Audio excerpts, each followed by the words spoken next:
Oh, thanks.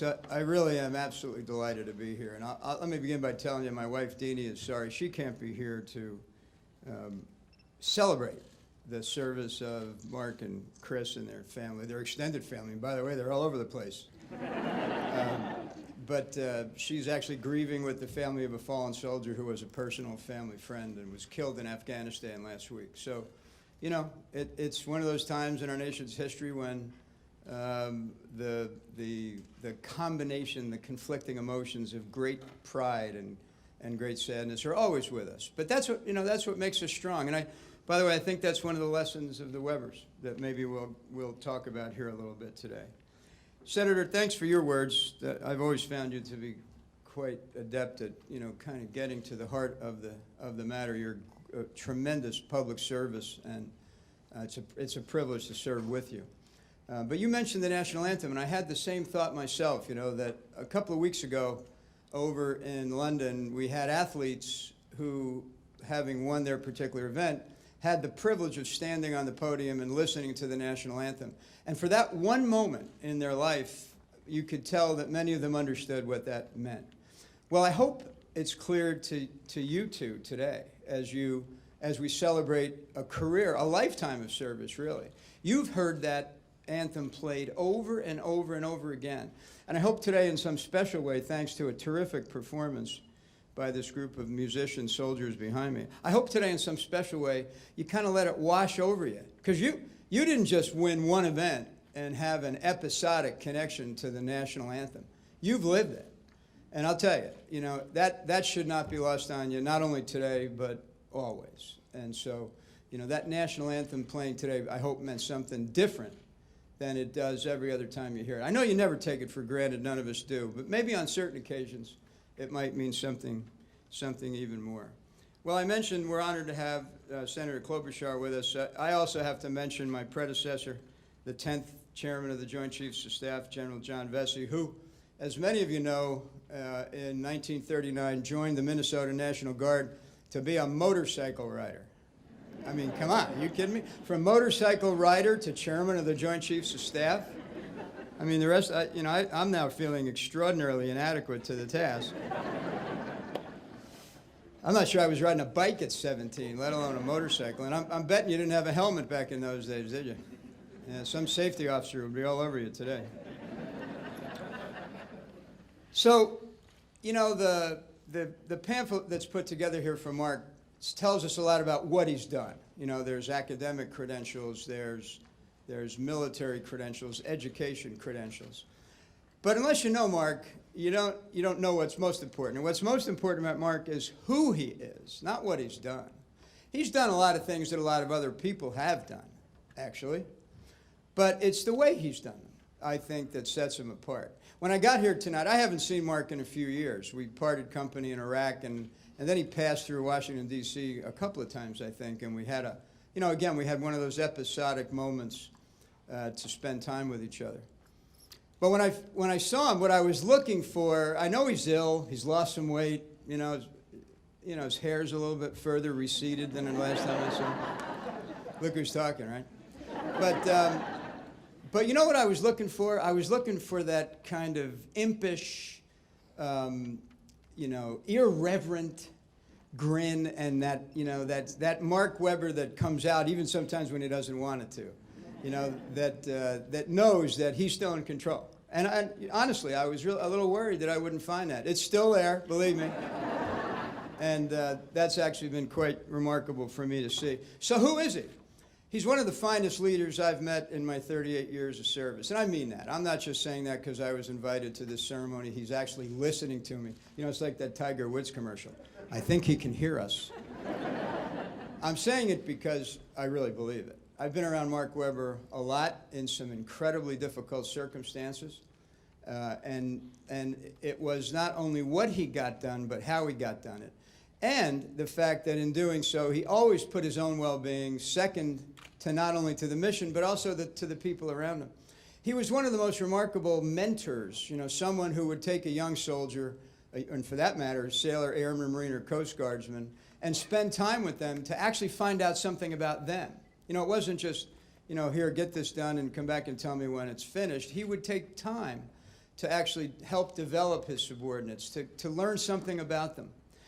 He famously, as you know, became General Babaker, the chief of defense in Iraq's military advisor. And I was telling a group earlier, got more done building the Iraqi security forces than I did.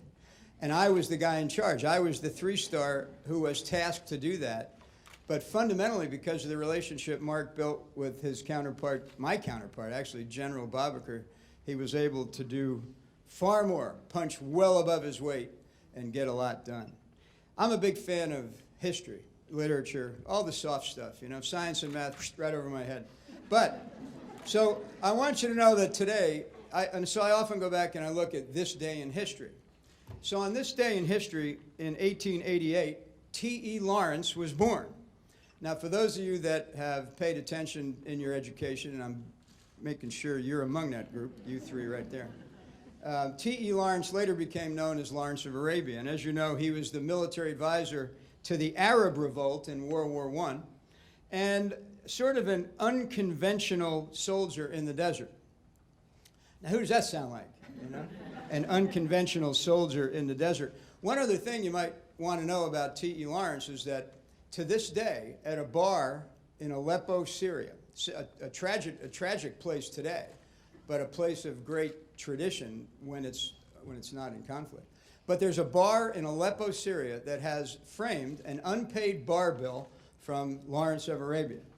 I'm betting, Mark Webber, that if I travel around the Mideast like you did, I'm going to come into some place and they're going to say, by the way, if you see this guy Webber, could you tell him he still owes me 20 bucks? So I told you that Mark was General Babaker's aide. And one of the ways he connected with General Babaker is he took it upon himself to learn Kurdish. You know, so when I got there, he was actually there a few months ahead of me. When I got there, I heard this guy speaking Kurdish to General Babaker. I said, where the heck did you learn how to speak Kurdish? And he said, well, I taught myself. I said, really? Why'd you do that? He said, well, it would allow me to build a relationship, a much closer relationship, which it did, by the way. But I was stunned that he had taken it upon himself, you know, to learn Kurdish, and pretty rapidly, as I recall. And as the story goes, I wouldn't know this personally, with pretty good accent, with pretty good inflection, with the correct grammar, and generally speaking, with the right words for the right time and the right moment. But again, it's one of those things that is Mark Webber, because, you know, the Army, we came to that realization kind of late in the campaign that we needed to develop some language skills. And now it's mandatory, by the way, that if you're going to serve in Iraq or Afghanistan, you will get some Arabic, you'll get some Farsi, you'll get some Urdu, whatever the dialect happens to be. So, you know, Mark Webber figured it out early and mastered it. And I wouldn't be surprised if later on in his remarks I hear a bit of Kurdish, because that's what he does. So Mark's motto, at least when I knew him, and I know subsequently now, is that you can take a knee for a moment, but don't stay there. And that, you know, again, that's one of those sayings, I suppose, that lets us get a glimpse of what's inside of Mark Webber. He continues to serve as he has lived. He serves with fighting spirit. He serves with faith. He serves with an absolutely uncanny and irreverent sense of humor. I know that he's even upstaged me. I like to sing in public. He upstaged me by singing with his son on national television. He'll do anything to get at me. You know, and in that regard, he did it to take his fight to the national stage so that people around the country would understand what he was going through. Not for him, but so they would understand that you're supposed to fight when you get bad news like this. And I thought it was remarkable. And I remember watching it with my wife, Deanie, and we were very proud. He reminds us of the importance of simple things and not to look past the things that are right in front of us, you know? It's absolutely remarkable. So here's a couple of things I learned from Mark, because I thought I should write them down, and I mean that. So here's, at that time, Major Webber educating Lieutenant General Dempsey, and he's still educating me. It's now Lieutenant Colonel Webber educating General Dempsey. And here's what I learned. Your life takes on meaning only as the causes to which you attach yourself have meaning. That the greatest value of a life is to spend it for something that lives after it. That in the end, you become what you are through the causes to which you attach yourself, and that you've made your own. And that in many ways, it can be a far higher ideal in life to live an ordinary life in an extraordinary way. I'll always remember those lessons from Mark Weber. That's what Mark Weber has taught me. So I'm going to pin a medal on him. We're going to give Chris an award. We're going to give Mark a separate award for service. But let me just tell you that it's not a bad thing when you come across someone who can influence you so profoundly, whether you're a private first class or the chairman of the Joint Chiefs of the United States Army. And Chris, I can't tell you how proud we are of you and the boys, because this has been a team effort. Some of you might know that I was diagnosed with cancer in the same week of the same year that Mark was diagnosed with cancer. And so I'd like to compliment the medical team that's pulled together behind the Weber family. I had a great medical team pulled behind me, a much different kind of cancer, and thank God at this point I'm in remission. But you know what it reminds us? It reminds you a lot of things, as Mark will attest, but what it reminds you is that you never get through life by yourself. Anybody who thinks they can get it all done themselves they're not only kidding themselves, they're actually missing an opportunity to do some good in their lives. And I'll tell you, if I have to pick somebody out in my memory who has done something good with their life, it's Mark and Chris and the boys. And we love you dearly, and we're behind you completely. And it's my great honor to be part of this ceremony here today. Thank you very much.